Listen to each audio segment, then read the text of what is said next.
Sziasztok, üdvözlök mindenkit! Magam sem hiszem el, de már több mint 2 év telt el azóta, hogy megjelent a Lamzo Torn.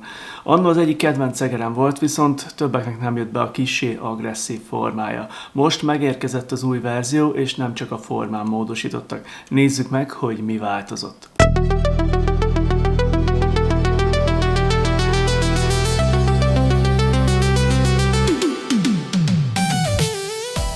A csomagolás ismerős lesz, hiszen a cég megtartotta a szétnyitható kétfiókos kialakítást, ami kívül ezúttal egy fekete és piros színvilágot kapott, az elején az egér közeli fotójával. A baloldali rekeszben találjuk meg a póttalpakat, a griptépet és egy bársony hordozózsákot. A jobboldali részben lapul az adóvevő és maga az egér.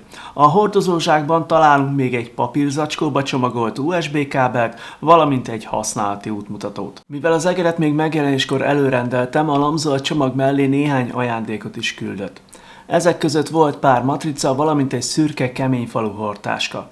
Ebben gyakorlatilag bármilyen egér kényelmesen elfér, középen cipzárral zárható, a belsejében pedig egy hálós tároló rekesz is helyet kapott, ahová az USB kábel és a vevőegység is biztonságosan elpakolható. Kezdjük a formával, amelynek a Lamzo külön videót is szentelt. A Torn V2 természetesen továbbra is egy ergonomikus egér lesz, de a fejlesztők ezúttal hallgattak a felhasználói visszajelzésekre és finomítottak az eredeti kialakításon. Az előző generációhoz képest az új V2 5 mm-rel hosszabb lett, a jobboldali profilját pedig 0,2 mm-rel lejjebb vitték.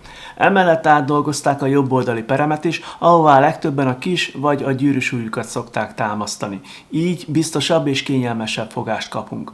Végül az egér hátulját is kiszélesítették, ami főleg a tenyeres fogást teszi majd stabilabbá. Ez önmagukban apró módosításoknak tűnnek, de együtt egy sokkal barátságosabb és kényelmesebb formát eredményeznek. Szerintem ezzel a Lamzo egy olyan ergonomikus egeret alkotott, amely jóval szélesebb közönség számára lesz kényelmes. Nekem legalábbis az első pillanattól kezdve teljesen természetesnek érződött, különösen tenyeres fogás mellett. Ha kézbe vesszük az egeret, akkor a forma mellett az első dolog, ami még feltűnik, az a rendkívül finom tapintású nanocoating névre keresztelt bevonat. Ezzel az elnevezéssel azért már máshol is találkozhattunk. Szerintem ez a bevonat nagyon jól sikerült, gyorsan átveszi a kéz hőjét, kellemes tapintású, és a száraz bőrömhöz is jól tapadt, anélkül, hogy túlzottan ragacsos vagy húzós érzetet keltett volna. A fekete változatnak viszont megvan a jól ismert hátránya, ezen is könnyen meglátszanak az új lenyomatok. A többi színváltozatról nem tudok nyilatkozni, elképzelhető, hogy azok ebből a szempontból jobban teljesítenek. Ha valakinek mégis csúszósnak bizonyulna ez a bevonat, a dobozban az egér két oldalára és a két főgombra méretre vágott griptépet is találunk. A Lamzo a burkolat alatt egy TAS Skeleton névre keresztelt belső merevítést is alkalmazott.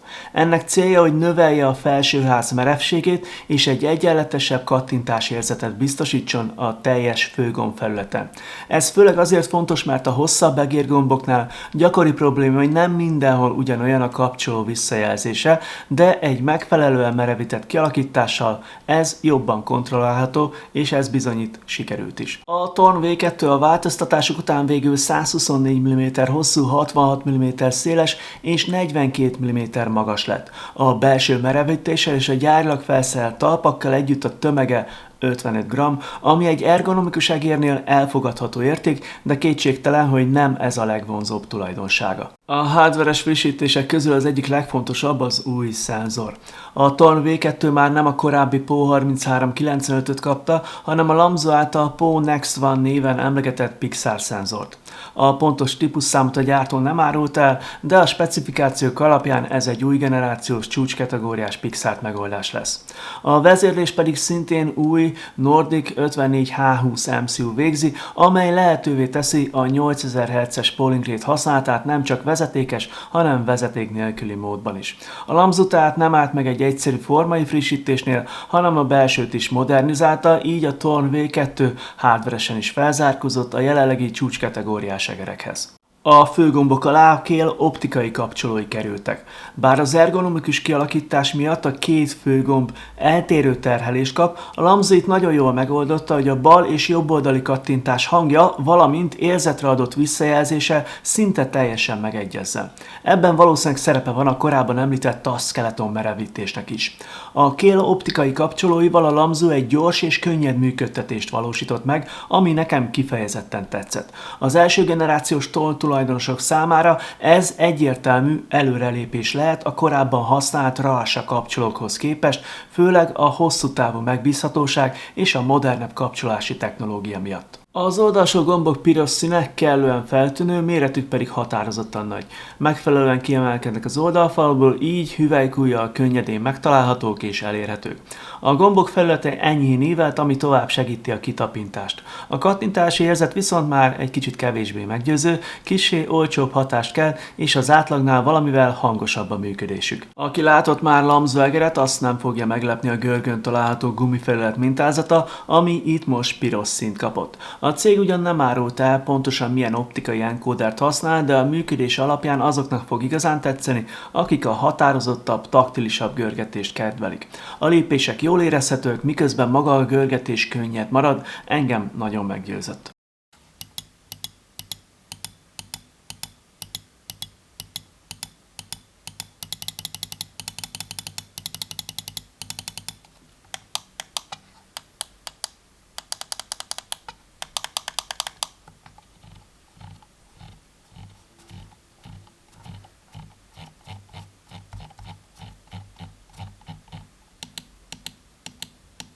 A Torn V2-t tölteni és használni is lehet a gyári szövetborítású kábellel, aminek egyik vége USB-A, másik végződése pedig USB-C lett. A C végződés itt is enyhén meg lett törve a kényelmesebb használat érdekébe.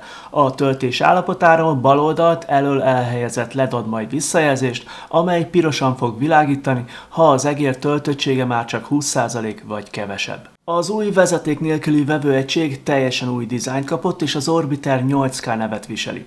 Az egyedi formájú dongle elején 3 LED található, amelyek visszajelzést adnak a polling rate-ről, a DPI beállításokról és az akkumulátor töltöttségi szintjéről. Ezek működése és a megjelenített információk természetesen a szoftveren keresztül is személyre szabhatók. A vevőegység belsejében egy plusz súly is helyet kapott, aminek köszönhetően stabilabban megmarad az asztalon és kevésbé hajlamos az elmozdulásra. Hasonló megoldást korábban csak a Razer újabb vevőegységeinél láttam, ezért külön tetszik, hogy a Lamzu ezt az apró, de hasznos részletet is úgymond átvette. Az egér alja is jelentős változáson ment át az előző verzióhoz képest, ugyanis a Torn V2 már teljesen zárt alsó kialakítást kapott. A 4 sarokban található kisebb méretű talpak gyárilag lettek felszerelve, de a dobozban további 16 darab dot talpat, valamint egy nagyobb méretű talpszetet is találunk. Ezek a Dual Layer PTFE talpak egyébként is nagyon jól csúsztak, és ami külön meglepett, hogy az üvegegér padjaimon is kifejezetten halk működést produkáltak. Alul a szenzortól balra találjuk a ki- és bekapcsoló gombot, jobb oldalon pedig a DPI váltógomb található. Utóbbi a szoftverben szabadon átprogramozható. Az aksi kapacitása itt is 300 mAh, a legtöbb egér mostanában ezt a méretet használja. Normál 1000 Hz-es használat mellett viszont bőven elegendő üzemidőt biztosít. Ugyanakkor a komolyabb teljesítményre kiegyezett MCU, a magasabb polling rate értékek, illetve a szoftverben bekapcsolható kompetitív mód, amely a lehető legalacsonyabb késleltetés érdekében agresszívebb működést használ, szintén növelik a fogyasztást. A Lamzu ezúttal is biztosít letölthető és webes alkalmazást az egeréhez, amely az Aurora nevet viseli. A szoftver egyedi megjelenést és kifejezetten látványos dizájnt kapott, bár elképzelhető, hogy ez a stílus nem mindenkinek fog tetszeni. A baloldali menüben találjuk a makrók beállítását, középen az egér gombjainak testre szabását és a korábban említett versenyüzemmód kapcsolót, míg a jobb oldalon a DPI load és polling rate, valamint az Orbiter vevőegység beállításai kaptak helyet. Ha a hibákat keresgetjük, olyan nagyon sok mindent nem fogunk találni. A nanocoating felület ezzel a fekete színnel ugye egy kicsit gyűjti az új lenyomatokat. Az oldalsó gombok egy picit lehetnének jobbak, de ez szerintem teljesen kompromisszumképes, akár csak az 55 g-os tömeg igaz, ez is lehetne jobb. A pozitív oldalon viszont kellően hosszú a lista, nagyon jó lett az új forma, ezek az apró változtatások, tényleg úgy gondolom, hogy ezt az egeret sokkal több ember számára elfogadhatóvá teszi majd.